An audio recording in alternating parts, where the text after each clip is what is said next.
You're watching 11 Alive Morning News. 11 minutes of nonstop news starts now. Families in Griffin are still trying to piece their lives back together after last week's tornadoes. I have a breakdown of what state and federal resources are being provided to help families recover.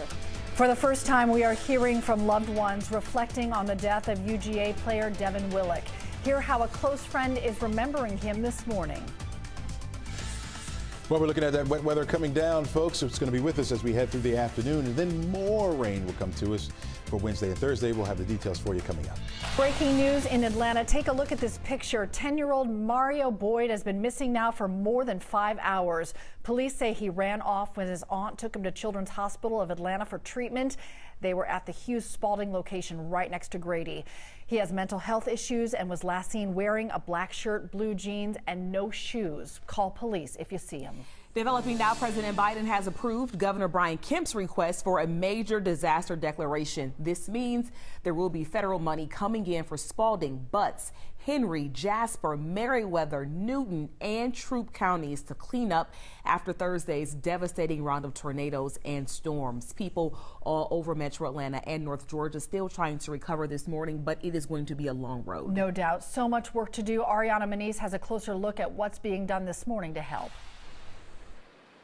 Residents say they're trying to figure out where to go next, as down power lines and uprooted trees are images we're still seeing here across Griffin. Spalding County officials say they're helping residents get the help that they need. The county emergency manager said they received over 2,000 emergency calls after the storms hit, and at least 2,700 residents are currently still without power.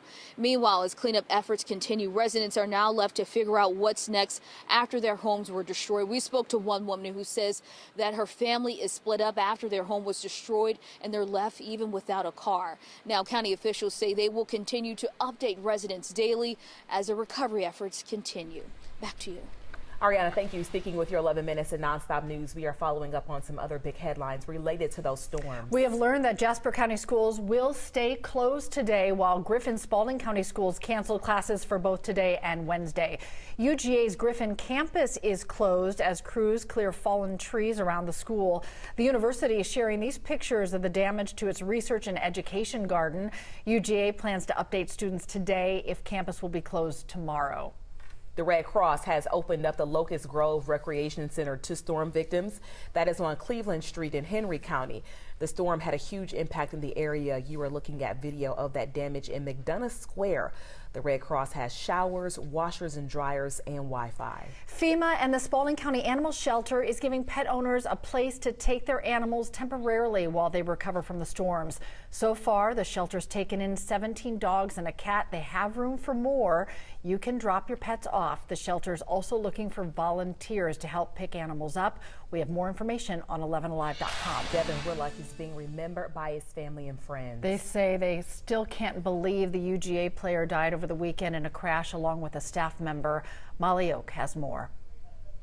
His friend says he earned that nickname because he was so nice, caring, and nurturing. Clearly, that friend isn't the only one who thought that about Devin, because you can see this memorial has continually grown over the past 24 hours. Dozens of flowers, a football, a handwritten note, all in memory of the two that were killed in that car crash over the weekend. One of those, Willock, the 20-year-old offensive lineman, and 24-year-old Chandler LaCroix, a member of the football staff, died in the early morning Sunday crash right after celebrating Georgia's win. In an interview with NBC, Charlene Willock, Devin's mom, says he was so proud to be a Georgia Bulldog. She laughed as she said when they won back-to-back titles, he wouldn't stop talking about it. Devin's friend and high school teammate says it's hard to find words to describe how wonderful Devin was. He was just a great person overall. He always cared for others. I literally cannot ever say anything bad about him. He was just an amazing person. A lot of questions still surround that crash. It's still being investigated. Back to you all. Molly, thank you. There is a new reality for TV stars Todd and Julie Chrisley. Today, they have until noon to report to separate federal prisons in Florida. About 2 hours from each other, those facilities are. Both are serving sentences on bank fraud and tax evasion. Todd Chrisley was sentenced to 12 years, Julie to 7.